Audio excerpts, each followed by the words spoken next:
Houston Cougars. A furious comeback to knock off Duke and advance to the national championship game. Here is Zion Chris, big hole, open sesame. Zion Chris, wow, the 72-yard house call.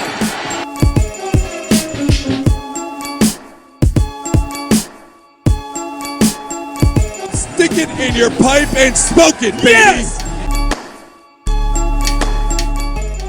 Welcome to the Scott Holman Podcast. We are truly in the hot part of the year, both the weather outside and some hot Cougar sports topics to talk about tonight, in season and out of season. One team in the NCAAs, one team about to be in the NCAAs, and another team approaching the Big 12 championships. Three really good Cougar topics there to talk about, some off-season stuff as well. Roster additions to both the Cougar men's and women's hoops teams that we're going to talk about tonight. A little bit of big picture, a topic that we talked a little bit last week. I think you and I enjoyed talking about more than maybe we would have expected prior to that. That's the Big 12's deal with RedBird. We're going to find some time to talk about that in the middle there. Just a whole heaping helping of Cougar sports happenings. Bobby, how is life treating you, friend?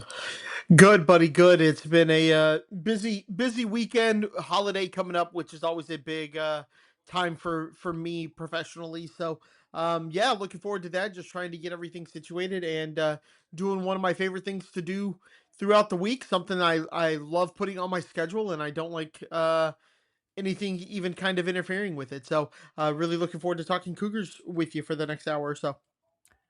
Yeah, not that we haven't had interesting and compelling stories over the years, and in this time of year, Cougar track and field has been quite good. The golf programs have been both consistent postseason participants, and I think in one of the golf programs' specific cases is having a specific moment right now, which is exciting. But I don't know if you and I took it as a given that around this time of the year, like there were some teams we liked and like thought would be pretty good, but I will admit, I would have been surprised a couple months ago if you told me we had this much stuff to talk about in recent podcasts, including the one you were listening to. So I'm going to keep the housekeeping at the top brief, but if you like the work that Bobby and I do and do not do so already, please go to patreon.com/shpodcast. Support the work that we do on a weekly basis as the internet's longest running independent Houston Cougar sports podcast. Little as $5 a month. You can defray the time and dollar costs, which are, believe it or not, very real for podcasts out there like the one that my co-host in here are putting on. So if any of that sounds good to you and you do not do so already, please support the work that we do by going to patreon.com/shpodcast like last week. And just like generally, we tend to lead with teams that are in the postseason, and we have one currently in the postseason we're talking about and one about to be in the postseason, which means we can start with nothing else but this week's edition of Cougar Golf Corner.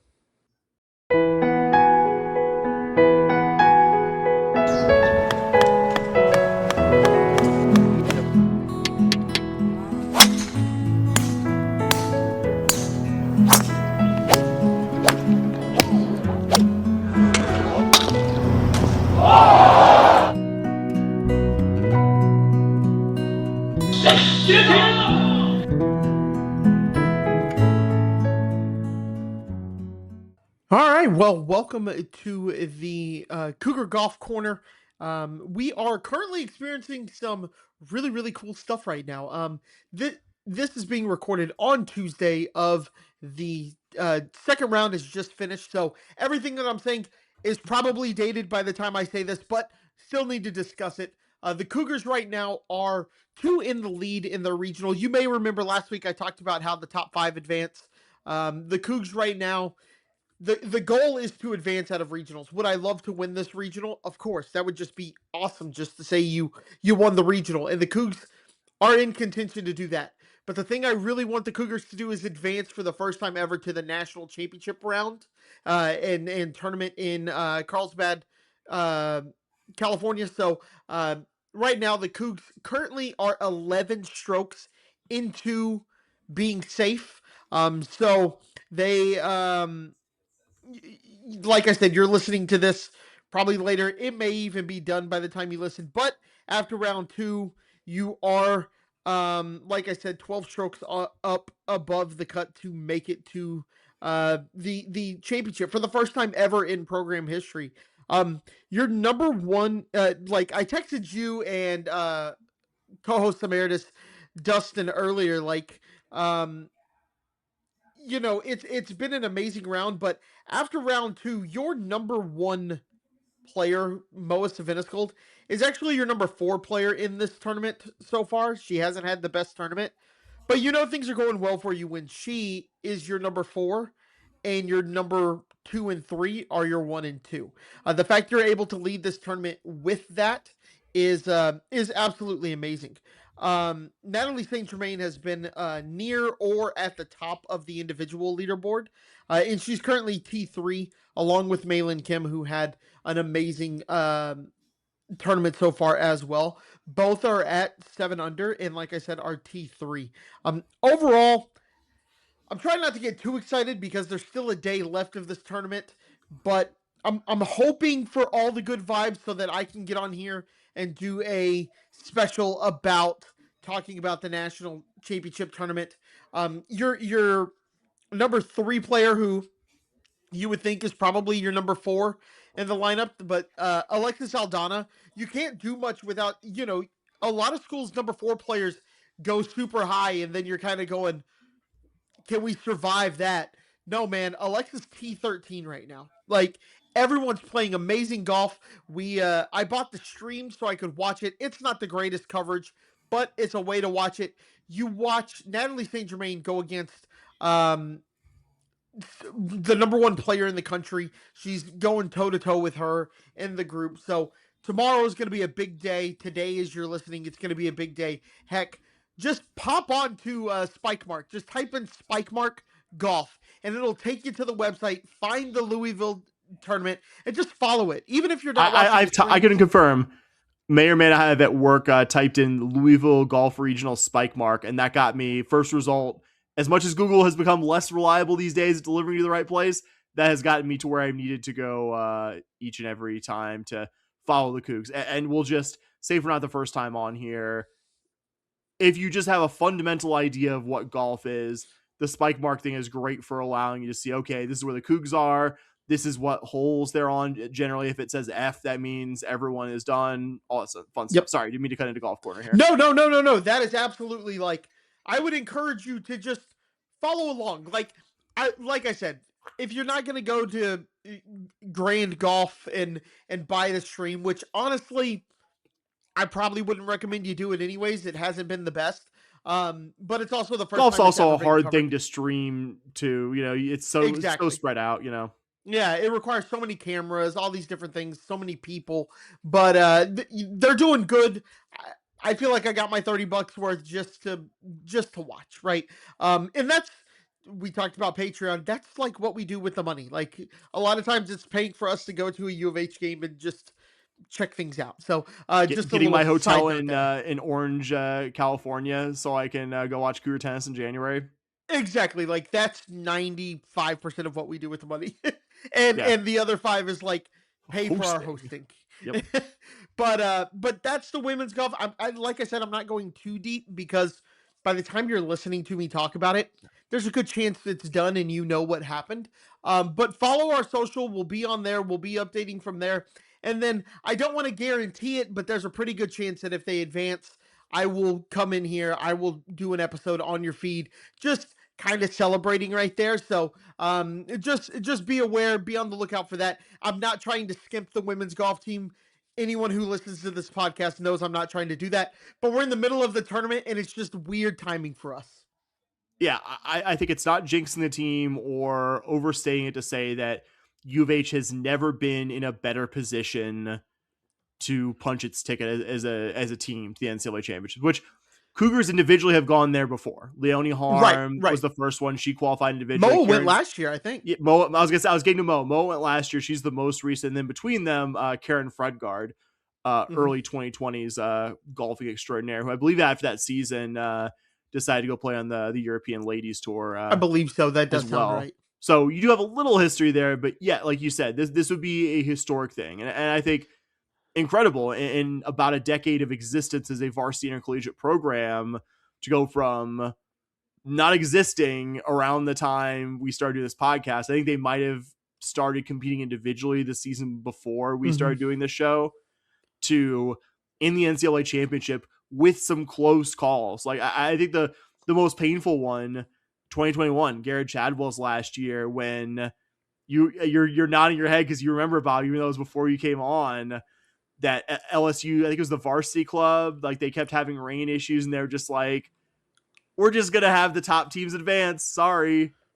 That was crazy. It is the most, it makes me mad still thinking about that, but I'm not going to dwell on that one. You've had, which is to say you've had some near misses, and I think credit to the incredible athletes that have come through here, like highlighted by Leonie Harm and Karen Fredgard before that. But obviously, I think you've never had a top to bottom team as good as this one, and I am very excited to see them, hopefully, and I think they put themselves in about the best position possible to do so, punching their ticket to the NCAAs as a team here in about like 15, 16 hours from when we record. Yeah, it's just something to be very excited for. You got your fingers crossed. We saw what happens in the what can happen in college golf at the Big 12 tournament with this women's team. Yeah. Teams can make runs. The thing that gives me a little bit of confidence, you need like 4 or 5 teams though to go like Iowa State on the last day nuclear. Exactly. Yeah. Exactly. You and you know, you see this in golf tournaments. Like if you watch individuals, like sure, they may only be 4 strokes back or 3 strokes back and they're on hole 12, but they're still like they're T10. They still got to jump past 9 guys. Like you got to hope that those 9 guys also play poorly. Like you can go on a run, like teams can go on a run, but again, not trying to jinx anything, not trying to get over the skis a little bit, but things are looking really good for the Cougs right now, and you're really hoping that, for instance, to pull up what I said, you were outscored by 12 by Iowa State in the Big 12 championship, and Iowa State went stupid low, right? And you kind of pressed at the end to try and catch them. Just for reference, they outshot you by 12 strokes there. So like it's possible, but it's pretty unlikely. So fingers crossed for the women tomorrow, and as you're listening to this today, I recommend if you're at work, pull up a tab, pull it up on your phone, and just check it periodically. It's not it doesn't move. It's great for periodic checking because if you're just constantly refreshing, it's golf, man. Like it is not a fast moving sport in that way by design. Like you take a shot, the other person in your group like takes a shot, the other person in your group takes a shot, then you all go and you gotta walk. Walk there. You're like, you don't just immediately walk up there and just swing the club at the ball. Like you gotta, check the wind, all that stuff. Like all the stuff actual golf people are know to do. I was just gonna say something we talked about earlier this season. I think this is really cool, Bobby. The last 2 events this team has played, so the Big 12 championships and this one, you probably know where I'm going with this. Yep. This team had a round 2 problem at one point this season, maybe even prior to this season, a round 2 problem. And I think it's fair to say in these last 2 events, like you went stupid low today, incredible second round, good second round at the Big 12 tournament as well, which allowed you to have your highest ever finish the championship since joining the conference, which I think is really cool. So it's been good to see. Like obviously, problem that Lydia Lasperia, the coach, who was more well aware of than you or I ever will be, like, as the coach. But good to see that this team, whatever the causes of that, seems to have licked that problem, and to say not for the first or last time here, has put themselves in as good a position as possible to move on and do something they've never done before. Yeah, it would be awesome to see, man. It would be absolutely awesome to see. And Sam, that's all I'm going to say on the women's golf team. Like I said, we'll try and do some other coverage, and we'll definitely talk about it next week. If they do move on, it's definitely something we will talk about heading into those championships. We'll get a whole big preview going there. And it's a format that I'm going to actually have to come on here and explain, because it's a wildly different format, because it goes head-to-head match play style, and I'll get into all of that. Fingers crossed that we make it. I'm trying to hedge bets here with that. But there is another team that plays a country club sport that also qualified for a regional, and that is the men's golf team. And Sam, I won't lie to you, I was a bit surprised to see the Cougs selected, but I'm obviously glad that they were. The Cougs had to have been one of, if not the last at-large teams that got brought in. Either way, pumped to be in the tournament. This is the 6th straight regional that the Cougs men's golf team has made. While it's not winning national titles like this program has done in the past, that's still not something to imagine. If baseball made regionals for 6 straight years, we'd be excited. In fact, baseball hasn't made a regional in that time. Sorry, bud. Yeah. So it's the Cougs. You go to Spike Mark and they will pull up like who you've registered to play. The Cougs have 6 players. One's going to be an alternate. Let's kind of go through them because I kind of did this with the season preview, but I haven't talked a lot about the men's golf team, the individuals that are on it. I've talked to a lot of teams. So I'll start with Hudson Weibel. He's ranked number 97 in the country. Probably your best player. Has looked really good at times throughout the year. One spot to check him out is if the team doesn't advance. What happens in the NCAA championships? We talked about we had individuals advance, like Moa last year, for example. I could really see Hudson advancing to the national championship rounds if the team doesn't, because it's the highest finisher of the non-advancing team. So, if the advancing teams have their 5 guys and they all advance and Hudson finishes 26th, right? Probably not likely. He'll be moving on. So it's when you see somebody in like that 97 range, that kind of feels like somebody who could sneak in because all the really, really good players are advancing with their teams. So look for Hudson to possibly do that. I think he's that level of good when he's on. Next up, you have Grant Doggett, a good player, one you'd expect to play well in a tournament fairly often. That being said, he isn't really playing his best golf right now, which I think has really hurt the Cougs in the Big 12 championship and the tournament in North Carolina that happened before that. It's really dropped his ranking. You saw it drop about 50 points in those two after those 2 events. He just did not play well. Maybe there's been a small injury. I don't know anything about that, but couple of weeks of rest, you're hoping maybe he bounces back and you get some of that early to mid-season Grant Doggett here. And then your third player is probably Chi-Chun Chin. This may seem like a no-duh kind of moment, but the number 3 player is so vital in team golf because if you're number 3, we're seeing it with the women's team, right? If your number 3 goes low, the team typically does well because you expect your 1 and your 2 to be under par, right around par, competing, not necessarily at the top of the, but you expect your top 2 guys to be top 10 or top 20 guys. If you get your number 3 to be top 25, top 30, you got a real shot to compete at advancing. So, like I said, you look at the women, they're number 3, I would argue this season, just based on rankings and how they've played throughout the season, is Natalie St. Germain. And Natalie St. Germain was leading the first 2 rounds of the Big 12 championship. She's been near the top of this regional. Has some individual wins in her career at tournaments too, like that level of player. Yeah, good enough to win, but if you have that number 3 player can come through, you're seeing it with the women right now. They're probably playing the best golf they've played all year because their number 3 is playing out of her mind right now. Right? So look for Chi-Chun Chin. When the Cougs, I kind of went through results. When the Cougs do well, it's because Chi-Chun Chin has gone low and is competing in that top 25 space at a tournament because you expect Grant and Hudson to be near-ish the top. And so it's going to be the same thing with Chi-Chun Chin.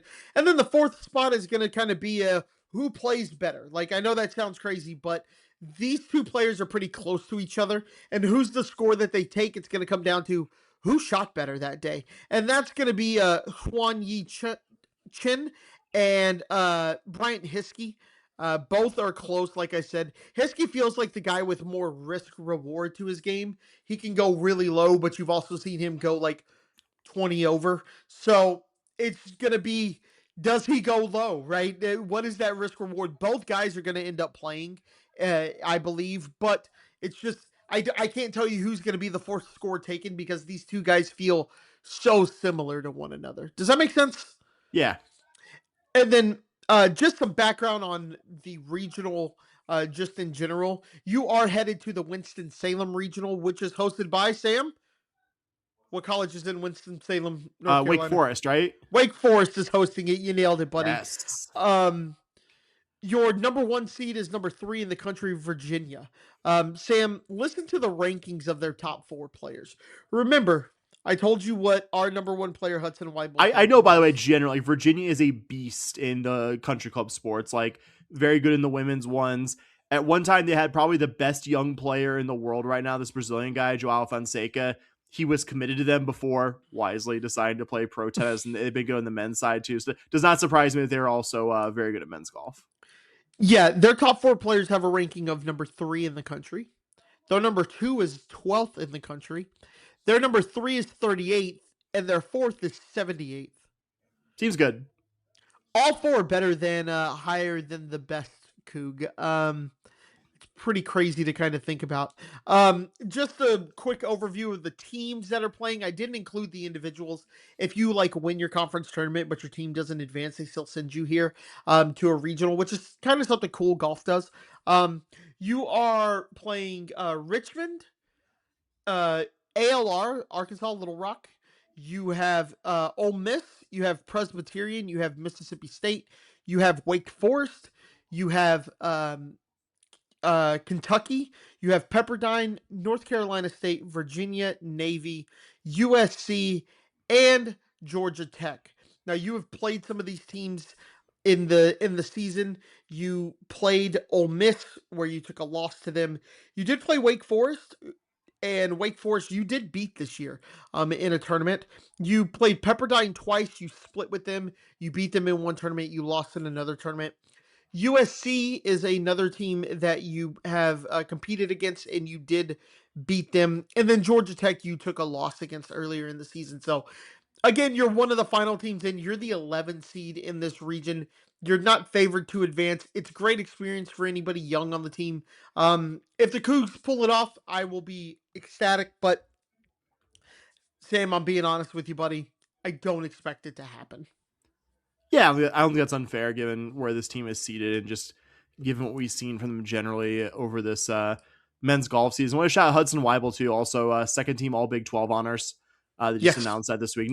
Nice that he gets, because I believe he's a senior. He gets to end his college golf career in the postseason with a chance to potentially, even if the Cougs as a team, perform about where we expect them to potentially keep playing golf, which would be cool. Hopefully, cooler if it's awesome. A team advancing, but good that there's a path for him, even if I could definitely the results kind of hold to what they've done this season. Yeah, I could definitely see it. I could see him going low, and you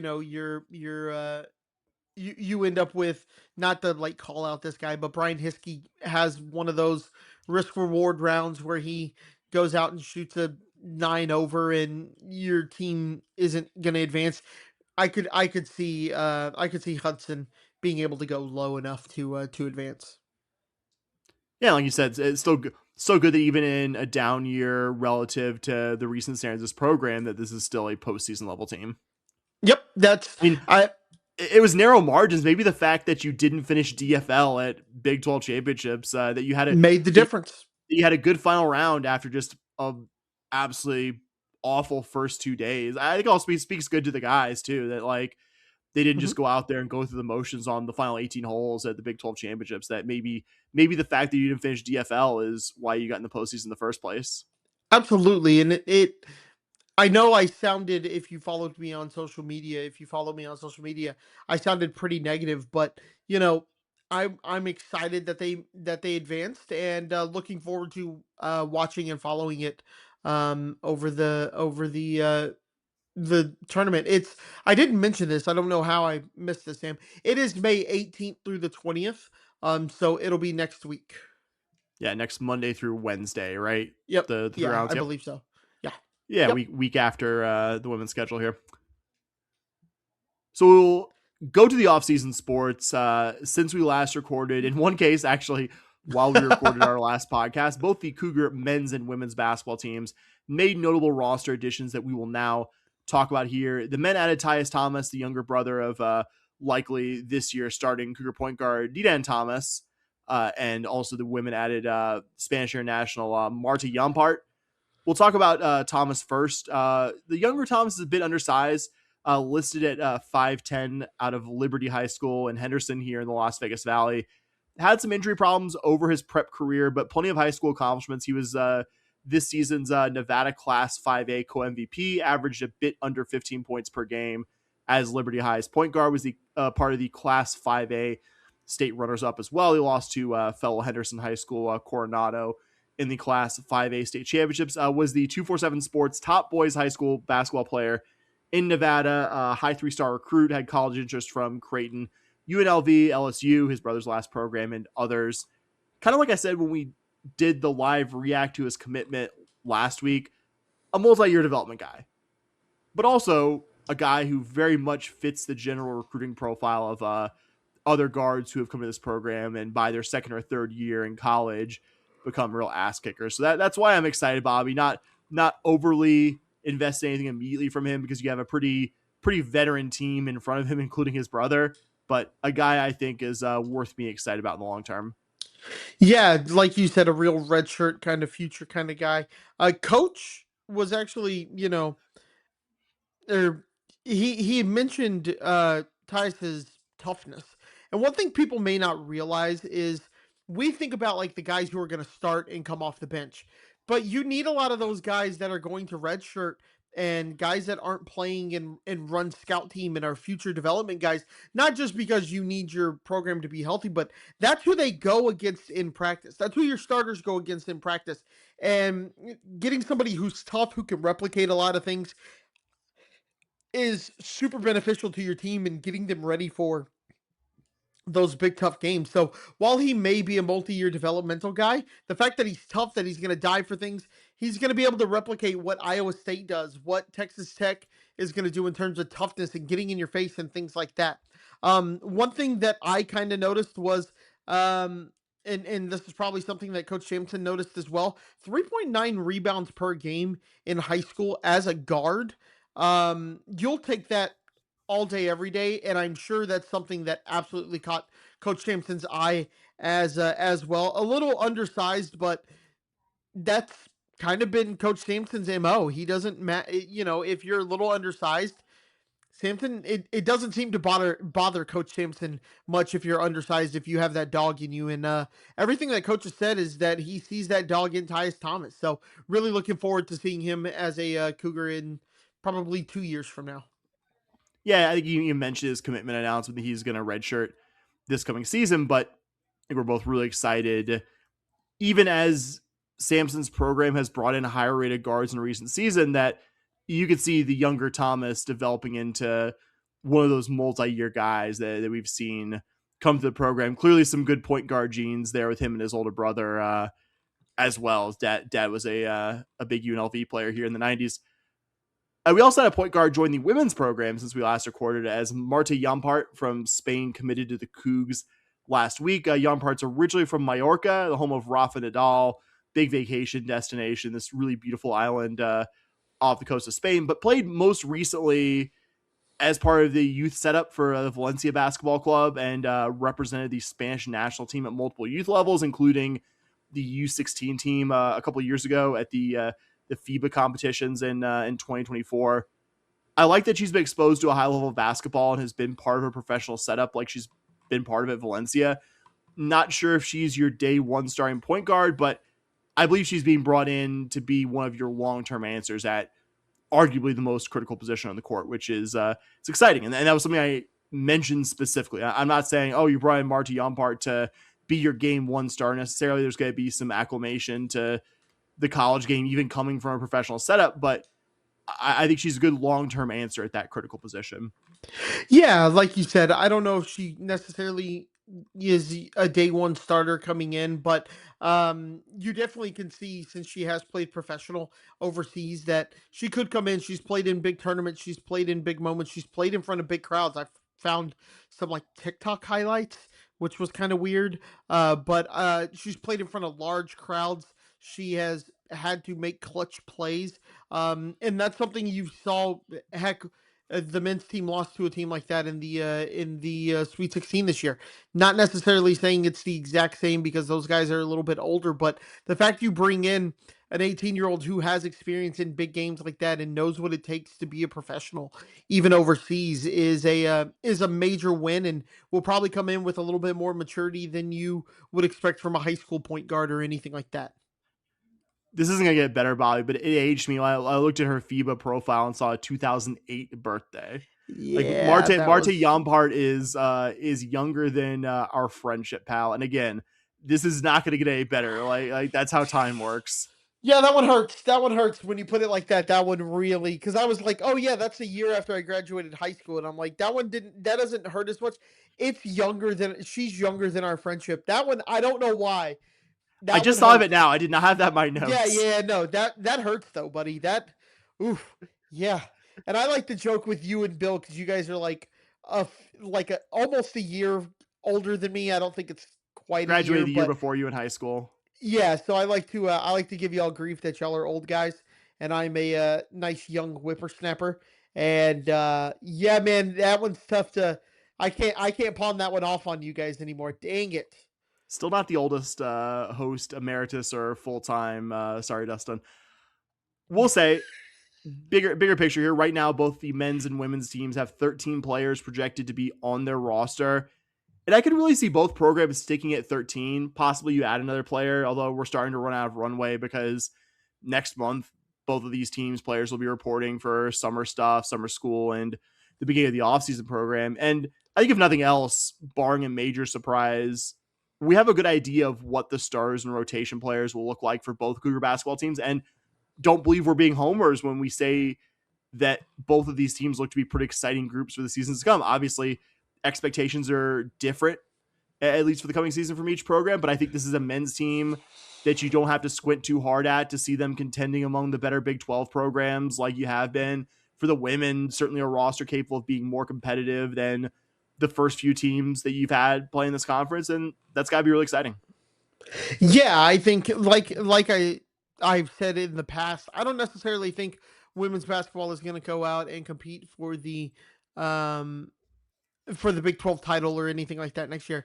But boy, just based on the way this roster looks and that they're young, they're going to be annoying. It feels a lot like soccer to me, where you're just going to look up and just be like, oh, look, they lost to Texas Tech like soccer did, but it's like, oh, Texas Tech was like trying the last 3 minutes to get that equalizer. You know what I mean? Like you may look up and the final score may be like a 12-point deficit in a women's basketball game, but it'll be they got there because it was 7 and we fouled. You know what I mean? Like it just feels like they're not going to win the title, but boy, if you're a good team and you got an important game and you need a win, it's like tennis, no longer the doormat. I think you're going to not enjoy playing Cougar women's basketball next year.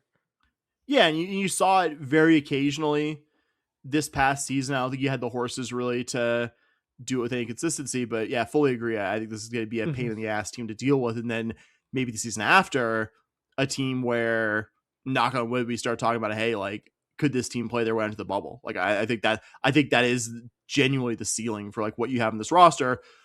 All these new players, multi-year players who you could theoretically expect to be the program the season after, which is where I think you're really targeting that year 3 of Matthew Mitchell and having by far, I mean, next season's team probably by far the best Cougar women's basketball team in the Big 12 era. The season after that, I think is going to blow what this coming season's team does out of the water. I think that's the goal here.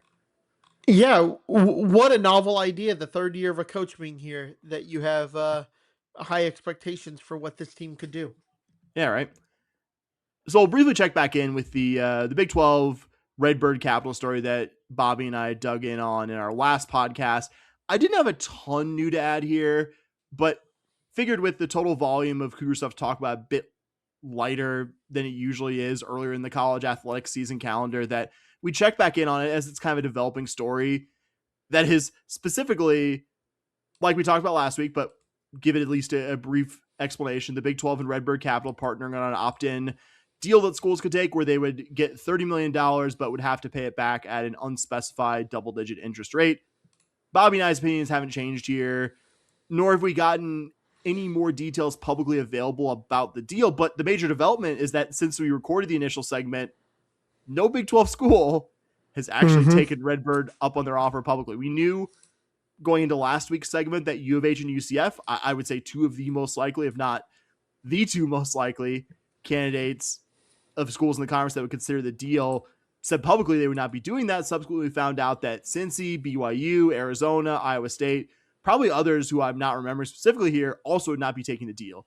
Essentially, every Big 12 school who you'd think maybe they consider it has said no emphatically. That's the big development here. Yeah, and you and I listened to Split Zone Duo, and they had mentioned a couple of the private schools may jump in, like not BYU, but maybe Baylor, TCU, because they don't have that state school funding. But I think those also have plenty of funding. I don't think TCU and Baylor are struggling for cash. You look at the revenue that the schools have produced. The only one nearish the bottom that hasn't said no is K-State, unless I missed where they said no. But I really truly think that it's at a point where I don't think anyone takes it. I don't see anyone who hasn't already taken it. Maybe Tech does to help pay the buyout for Brendan Sorsby at Cincy, so they can act like it didn't actually happen. But I don't see anyone taking it. Apparently, as of last Thursday, K-State publicly said no, which I did not know. I must have missed it. That's on me. But yeah, you look at the bottom teams in revenue. U of H is last. Not that I'm trying to like point anything out, but I also wasn't shocked when I heard that. Then you have K-State, Iowa State, UCF, West Virginia, Cincinnati, and then Utah is 10th. I think everyone said no in there, haven't they? Yeah, Except for Utah. West Virginia certainly said no. Yeah, Utah has their own private equity deal. That's exactly a weird situation, so I wouldn't see them taking it. Since he said no, West Virginia said no, UCF said no, Iowa State said no, K-State said no, Houston said no. So if you're Colorado, right, and you have $162 million or whatever it was in revenue, why would you take it? Like, unless you're trying to use it to buy out Dion, right? And unless you're doing something crazy like that, but I don't see that happening. So, I don't see anyone taking it. And something that was presented on that Split Zone Duo that I thought was really interesting, and I hadn't thought about it, and I kind of want to bring it to our fans who don't pay for premium Split Zone Duo because they pay premium Scott and Holman podcast. Yes, sir. Is I questioned last week, why does the office want it? What is the Big 12 office doing with 12.5 million? And they made some really good points on that podcast, that episode, where they were saying like, oh, the home office can do things like, you look at like MLB integrated media or things like that, where they can start to own more of their distribution channels. And that was a problem that the Pac-12 ran into, right? They put everything into their TV revenue and their TV channel, and it didn't work out for them. And I think you've seen, like, there's the ACC network, the SEC network, but I would argue that those are ESPN networks that are just branded ACC. Like, they're not. No, ESPN's doing the actual work. Yeah. Yes. Yeah. Whereas the Pac-12 network did not do that. And I would love to see the Big 12 just really start to give some like cool things at their championships that will generate, I'll say this. I didn't hate the glass court. If the players don't like it, don't play on it. But I love that you were willing to try something. And I would have thought that they would have tried a little bit more, switch ads out every quarter. Like, I thought that was weird that they didn't do that kind of stuff, but it shows that this conference is willing to invest some money in things that they think will generate revenue, and that can only end well for U of H, generally speaking. Now, if they butcher it and it doesn't work out, you now have 16 teams that are splitting the $12.5 million plus the 15%. Everyone pays $1 million because the conference took a risk with this money. I'm okay with that, and I think I even mentioned that when I was talking about the private equity deal with the Big Ten. The Big Ten was like, this new entity gets a share of the TV revenue.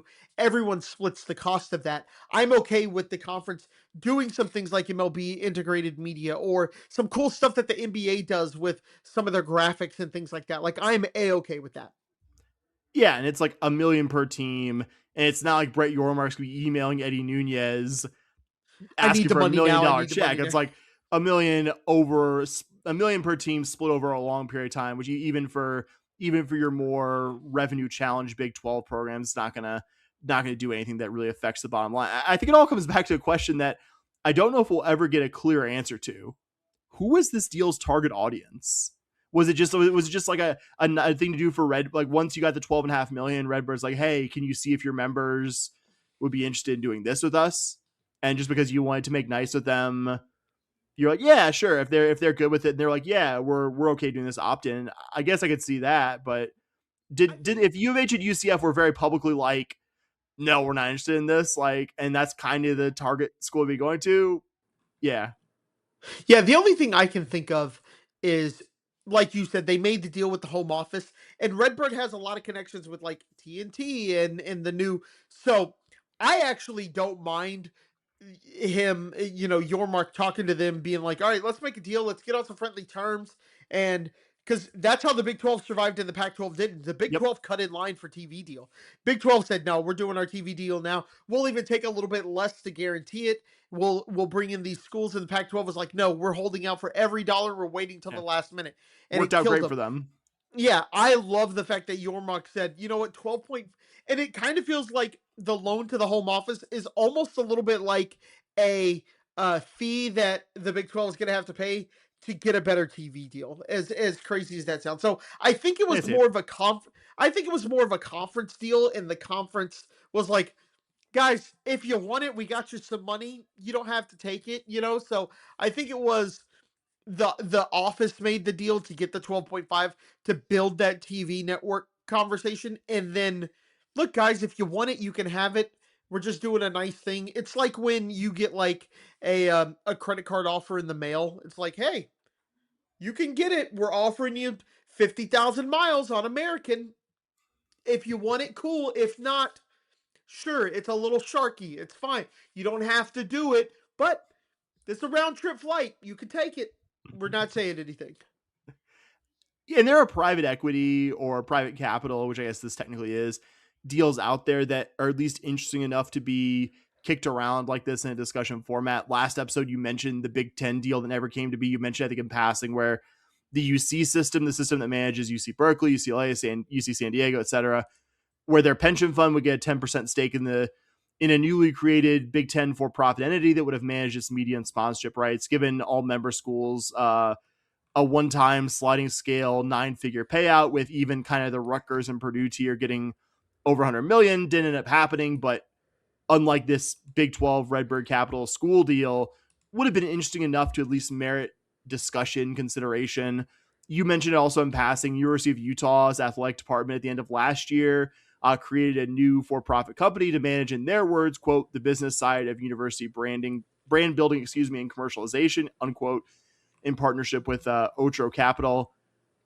I don't think I necessarily would support a similar endeavor if the University of Houston was in a position to do something like what Utah's doing, but it's at least more interesting and possibly worthwhile than what we've pretty well established here as a glorified payday loan from the Big 12's private capital partner of choice. That the more you dig into it, the more it becomes clear that nobody in this conference is really ever going to accept the deal. So unless there's some big development here with this story, don't think we'll have a third straight week next week of talking about this story come next Tuesday, but we thought it merited a follow-up because as of last week, we had our beliefs and suspicions, but little concrete info outside of U of H, UCF, and maybe one or two other schools announcing who would or wouldn't accept the deal. Now we have a pretty clear picture that what we suspected would happen has happened. No one's going to take this shit.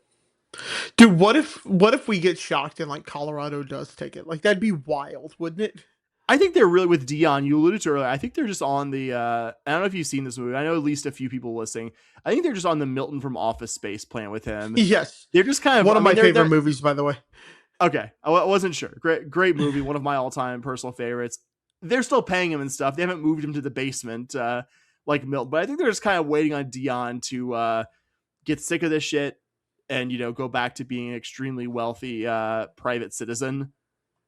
and just be like, we got the Shador and Travis Hunter years. People cared about Colorado football more than they have in 30 or 40 years. And that's a net positive, but I think they're just kind of, I don't know if they're waiting to buy Deion out. I think they're waiting for Deion to realize, wait a minute, none of my kids play for this school. We haven't really been that good. I think I'm just going to go back to being. I have a lot of health issues. That's one thing I'll give. That's what kills me. I don't think I'm his biggest fan, but he's gone genuinely through multiple health things where I wouldn't have said one thing about it. Like, okay, like, yeah, of course, like you're dealing with bladder cancer. Of course, you're not going to coach a Division I football team full time. He had some like serious foot problems too. Like having to get surgery and what have you, like really serious stuff. But he's still there. God bless him. Yeah. Crazy.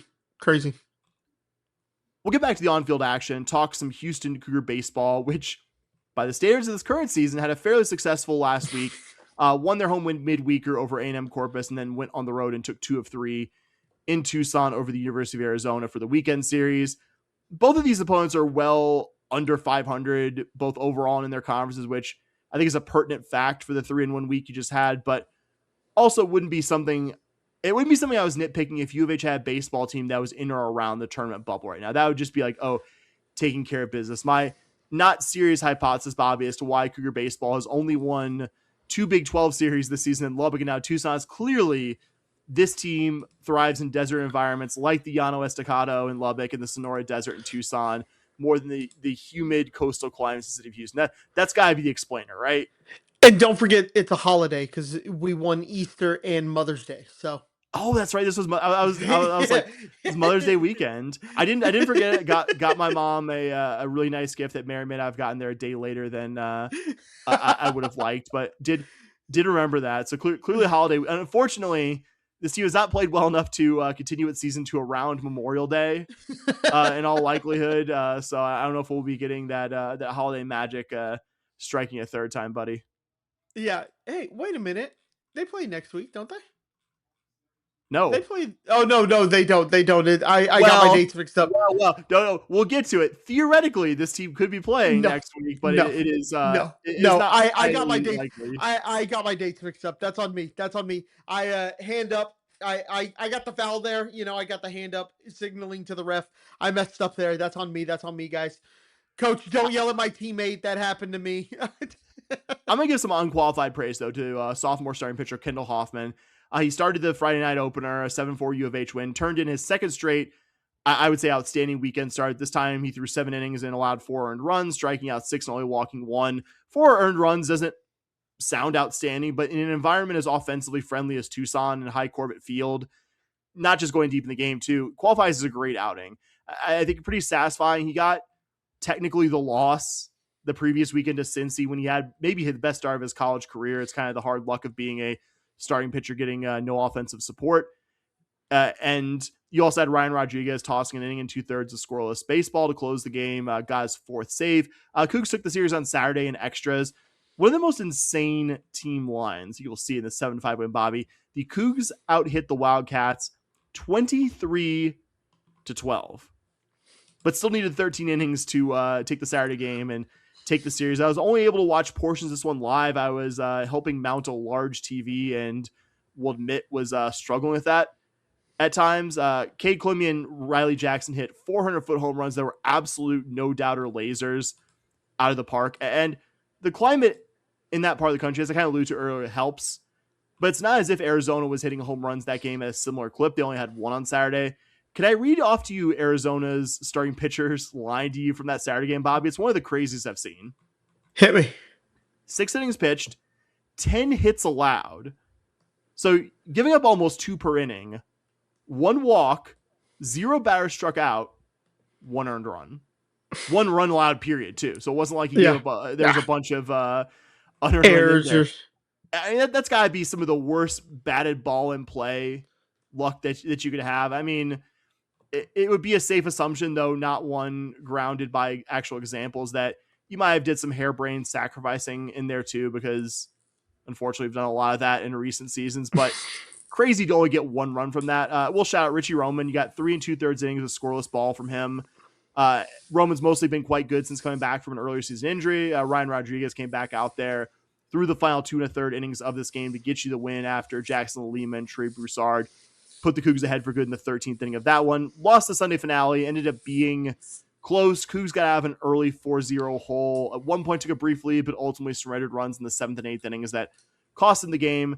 I think considering you'd use nearly all of your most reliable veteran pitchers on Friday and Saturday, your pitching staff did decent considering, but couldn't get your first sweep of Big 12 play. And given the hole U of H put itself in by coming into the weekend in Arizona 4-20 in Big 12 play, you needed the sweep here to keep serious hopes of qualifying for the big tournament alive, though you were still technically, as we record here on Tuesday night, mathematically alive. I will say one mea culpa here. You were talking earlier, a foul on me here. I'm pointing at myself. I'm telling the ref, hey, call us on me. I did previously, I don't know if it was last episode, but certainly in the last few, I incorrectly stated that U of H needed to be in the top 10 of the Big 12 standings to qualify for the conference tournament. Not the case like last year. It's actually top 12 teams in the conference standings, which means U of H is currently 3 games back of the team in the final qualifying spot, Texas Tech, who you do have the head-to-head against. So if you were tied with record on them, you would get the nod over them with one series left to go. But just real quick, I can't think of anything that would make me happier than owning the tiebreaker over Texas Tech and getting in. Sorry. It would. Sorry. But it's mathematically possible, but not really feasible that U of H can catch Tech. I mean, just not realistic because you're playing the team tied for third in conference this weekend, Arizona State, and you would need to sweep the series. And you got to say that's not a realistic outcome when you're talking about a team that has gone 1-11 in home Big 12 games. This season is currently on a 9-game home Big 12 losing streak. So Tech has to get swept by Cincy on the road. That's actually not an insane outcome. Cincy's been a good bit better than Tech on the balance of the season, and specifically has been good at their home park. But I mean, the rub is, can U of H sweep a good team at home? Hasn't happened this season against an RPI top 100, maybe even top 200 team. I mean, that sweep over Pine Bluff is the only time you've even won a home weekend series this year when you took all 3 against them. And that's the frustrating part. I don't think this team has the talent to be a top 6 or 7 in the Big 12 kind of program, but I also believe there's enough talent on the roster to be better than 6-21 in Big 12 play. And almost, but for winning the Sunday finale against K-State in your conference series opener, you're over otherwise against Big 12 opponents at home. I mean, to win 1 game in 4 whole conference series at home, I mean, that in the last several years of results are why U of H will almost certainly be making a head coaching change when it's all said and done. Yeah, it hasn't been a good season. You're probably not going to make the Big 12 tournament. I do just want to shout out Mr. Trey Broussard. I thought he had a great weekend, 7 of 15. And he had 3 stolen bases. Also, I am going to point out a small flaw in what you said. Kendall Hoffman went 7 innings with 3 earned runs, 4 runs given up total. One of those runs was unearned. I got better. I was gonna say even better outing. Yeah, exactly. I just want to when we do get a shockingly good baseball performance, I want to make sure we call it out correct. No doubt. No, but in all seriousness, it's like you said, we are probably going to be looking for a new coach, and we will be talking about that when that time comes, most certainly.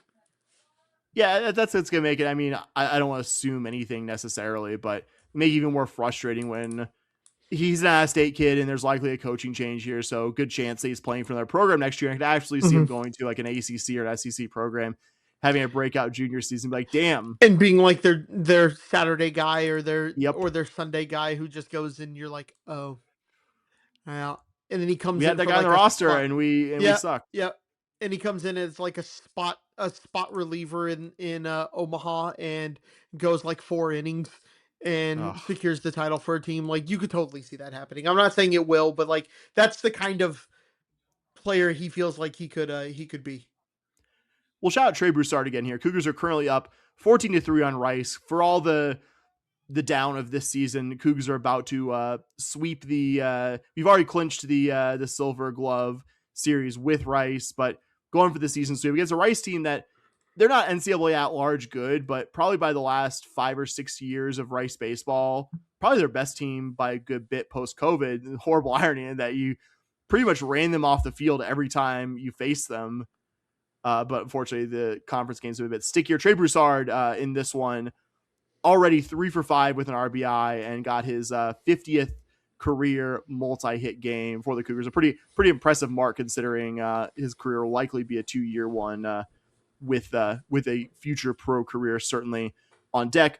Alluded to it, last regular season home series coming Thursday through Sunday this weekend to accommodate the Big 12 tournament starting in the first half of next week against Arizona State. The Sun Devils have flirted with contending for the Big 12 title, though Kansas has started to pull away there for the regular season title race.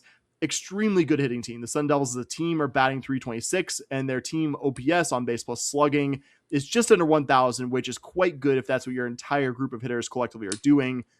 They genuinely have one of the best hitters in baseball. Landon Hairston, who is batting .421, OPSing over 1,400. Those aren't even the most insane parts of his stat line, though, Bobby. He has 25 home runs, 76 RBI, and 21 non-home run extra base hits. Some MLB lineage there. He's the son of journeyman MLBer Scott Hairston, nephew of former Texas Ranger, former numerous MLB teams, Jerry Hairston Jr. as well, including the younger Hairston. ASU has 7 lineup regulars with an average over 300. Pitching hasn't been nearly as good for ASU, but some of that's just playing home games in a hitter-friendly environment as the Phoenix Valley, Arizona generally kind of is. The Sun Devils are also a really impressive 10-5 this season in true road games. So clearly they aren't just a phenomenon of playing in an offensive-friendly home environment. I mean, hard opponent to take a game off of, much less sweeping the series, which unfortunately that's the ask right now if you have even the hope of playing in the Big 12 postseason. Yeah, it's definitely a problem for the Cougs, like you said, to play in the offseason. This Arizona State team absolutely smokes the ball. And Sam, I don't know if you've been watching Cougar baseball this year. That is not something we are particularly good at doing, keeping the other team from absolutely smoking the ball. So it's the immovable object meets the movable force. Yeah. It could get ugly. It very well could get ugly. Pitching has had its moments in the back half of this season, but the problem has been like the BYU series. Like pitching had its moments there, but you couldn't get a hit against a much worse BYU staff than the one ASU has. So yeah, I mean, it's like when this team puts it together, when they can do both things, this team is really good. The problem is they never do the good thing at the same time. Both sides are never clicking on all cylinders at the same time. Yeah, unfortunately. So we wanted to close our show tonight on a not downbeat, which unfortunately is what this year's U of H baseball season has mostly been and has been the topic we've most often closed with here in the last couple of months. But we're going to close tonight by talking Cougar track and field because we have a big event happening this week as the Big 12 Outdoor Track and Field Championship meet will be running this Thursday through Saturday in Tucson, hosted by the University of Arizona. Worth a reminder, last season, the Cougs finished third among all teams, which was the program's best ever finish at a Big 12 track and field meet, behind BYU and the eventual champions, Texas Tech. I haven't crunched the numbers for the entirety of the Big 12. The focus here, as you'd imagine, will be mostly on the Cougs, the best events and athletes to watch into the meet. And fair to assume that Tech, who also won last year's Big 12 outdoor title and this year's Big 12 indoor title months ago, are your favorites, likely future outdoor champions. And one of the things I've always wanted to do since our longtime OG co-host and current co-host Emeritus Dustin moved into his Emeritus role is to really do the level of deep dive he generally brought to these outdoor track and field previews. So like I said a moment ago, we're going to give you the athletes and events to watch for the Cougs. I looked at this year's outdoor track and field performance list. I filtered for the top 100 athletes in every event, looked at the U of H athletes, men and women in the top 100, whose top performances ranked among the best of Big 12 athletes, so we can get an idea of what the Cougars will do as a team at this meet. There's, of course, a chance that we get a critical performance from an athlete outside the top 100. I actually remember one of those later AAC Outdoor Championship meets. You had a U of H distance runner finish like 7th or 8th, lower end of the points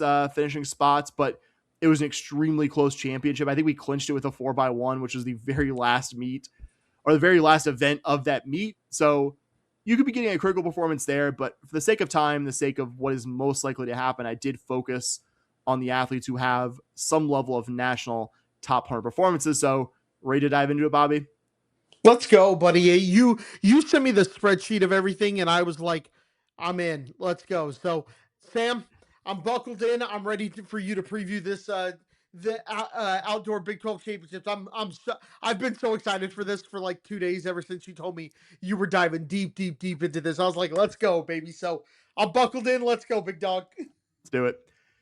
So there are 7 relays or individual events on both the men's and women's sides where a Cougar athlete is currently one of the top 3 Big 12 athletes or relays.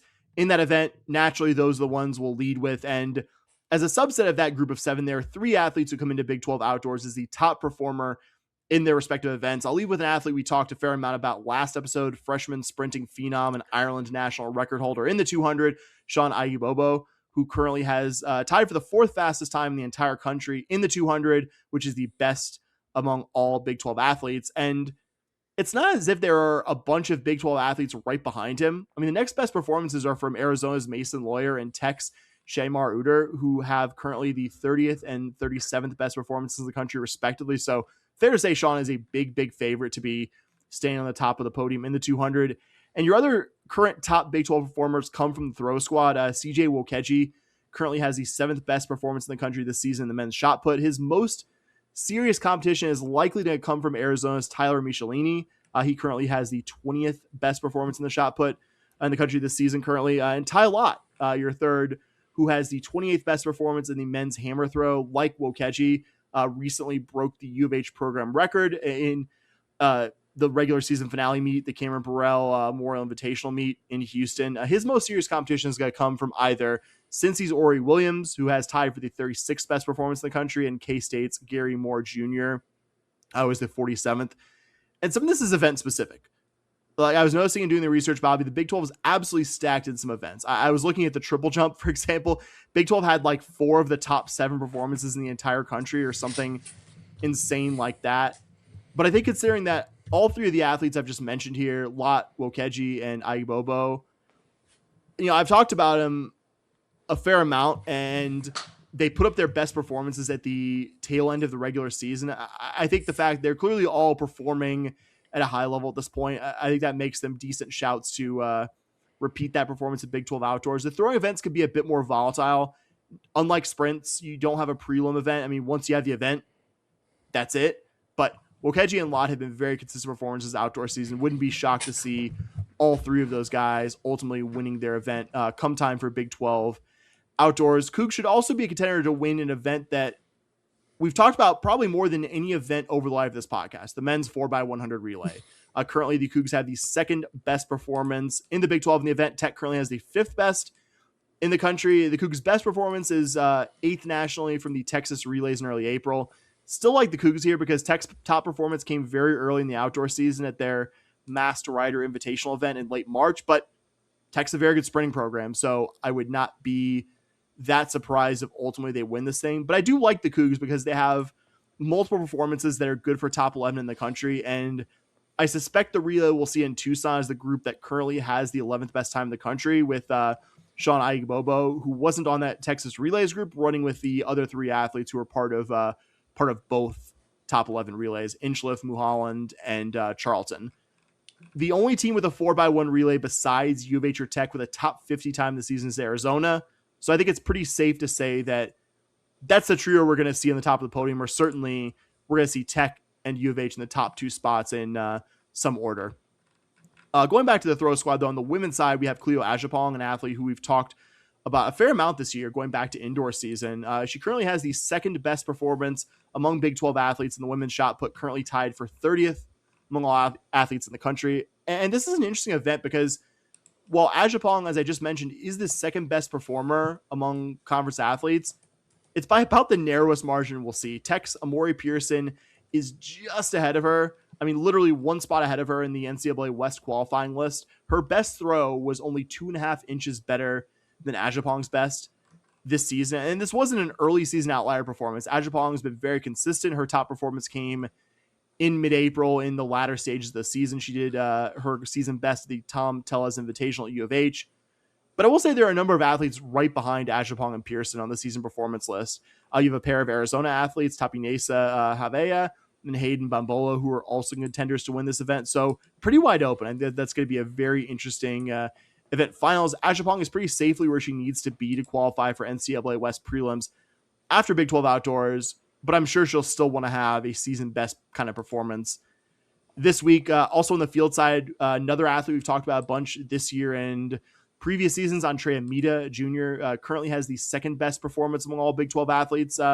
He's looking to finally claim an outdoor Big 12 title, and he's come close. Last season at Big 12 Indoors, he won the event, but this most recent Big 12 Indoors this season, he placed second. Last year's Big 12 Outdoors, he also placed second.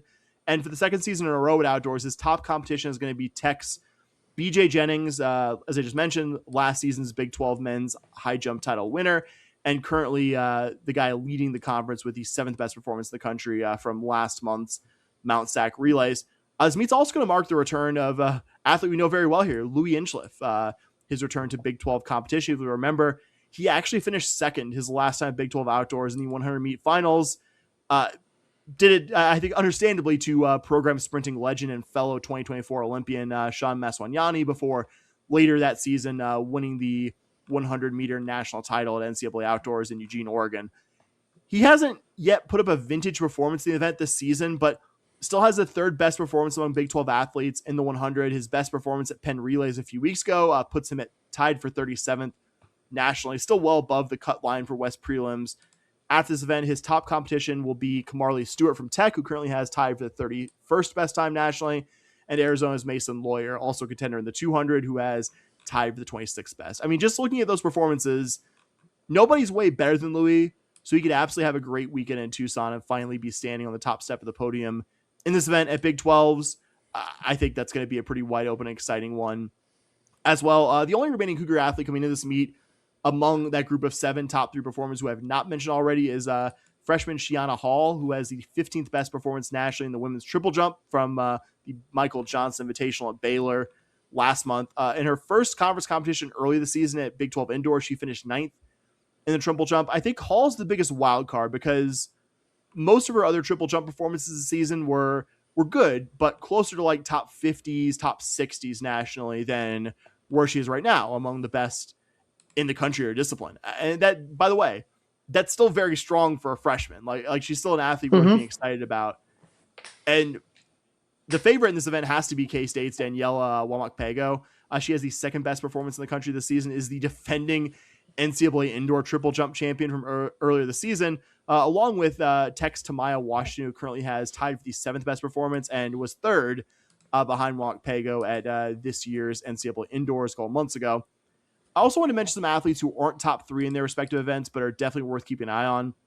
On the women's side, Casey McCoy currently has the 4th best Big 12 performance in the 100 hurdles. That's 30th best in the country currently. McCoy's a decent bit behind a couple of athletes from Tech and UCF, but she tied her best time this season later in the year at the Tom Tells Invitational, so she's clearly in good form.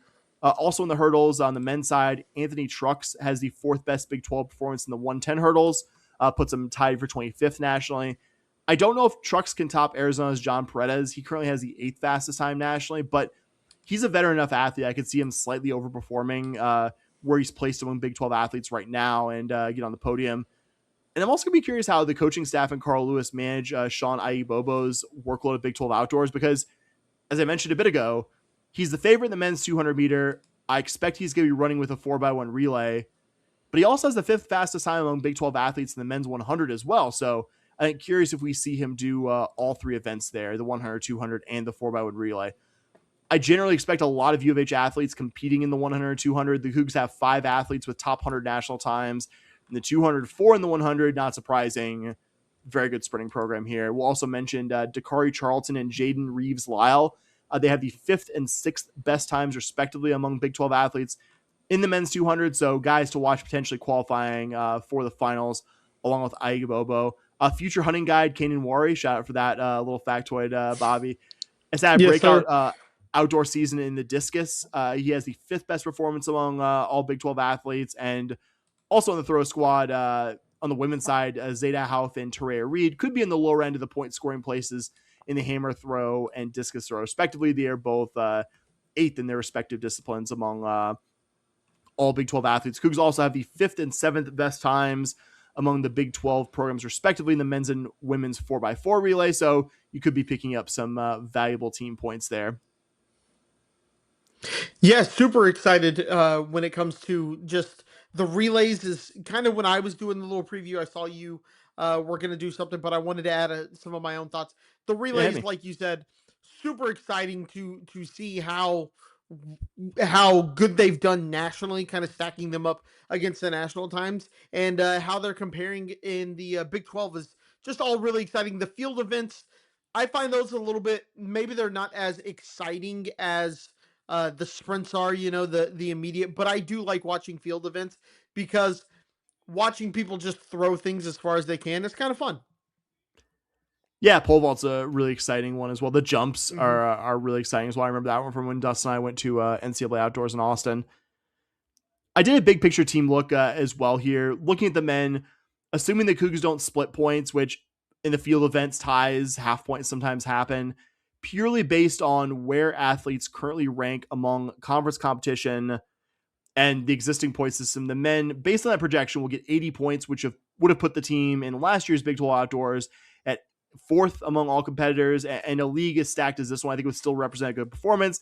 The women, by the same projections, would get 23 points, which would put them 14th, same place as they finished last year Big 12 Outdoors, but with a good deal more points than you managed at the event last season. Obviously, any assumption that athletes will or won't, perform isn't one that you have a lot of stock put into it, but I think that's a projection that gives you a decent idea of where both the men and women will be around where this meet is wrapped this weekend. I really enjoy digging into all these athletes, and we'll certainly be watching as much as life allows here later this week as this event airs on ESPN+. I know track and field meets can be kind of overwhelming just for the sheer volume of different things that are going on, but college track and field is truly high level. Even at the conference meet level, there's a good chance you're watching some of the best athletes in the world, their respective disciplines, some future Olympians as well. I mean, Louis Angelov's case, a recent past Olympian as well. So really cool stuff. I think we both very much co-sign with the excitement of track here, and certainly the Big 12. The Big 12 meet is worth tuning in for if you have the spare time to do so here later this week. Yeah, not just that, but you're looking at an absolute elite level of competition. You're in one of the best conferences for track and field, so you're going to see a lot of really, really good competition. Even if it's not a Coog winning, you're going to see a lot of really good athletes, to your point, Sam. No doubt. That's it, buddy. It's all the Cougar sports this week. Do as you always do. Take us home. All right, well, that is it for this episode of the Scott and Holman podcast. We want to thank you guys so much for listening. And if you have any feedback for us, you can find us on social media. It is at SH Podcast on Twitter. If you are on Blue Sky, then you can find us there. It is at podcast.bsky.social. And then if you want to email us, we take emails as well. That is shpodcast@gmail.com. And if you really want us to pay attention to you, you can throw some money at us via Patreon, patreon.com/shpodcast.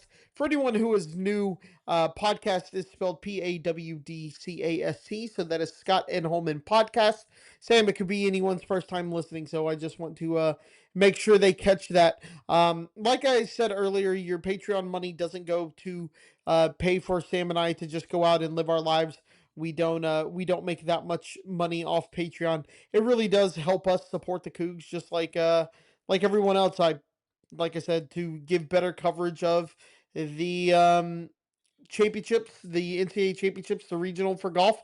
I bought the stream. I'll probably end up doing it for the men's team. And Sam, spoiler alert, that's pretty much all the money we make off of it. So I want to thank the supporters that are here. We want to thank you guys, but also, like I said, if you do want to throw a couple of dollars at us and support the work that we do, patreon.com/shpodcast. And Sam, what do we always say? Go Cougs, buddy. All right. Go Cougs! Let's go!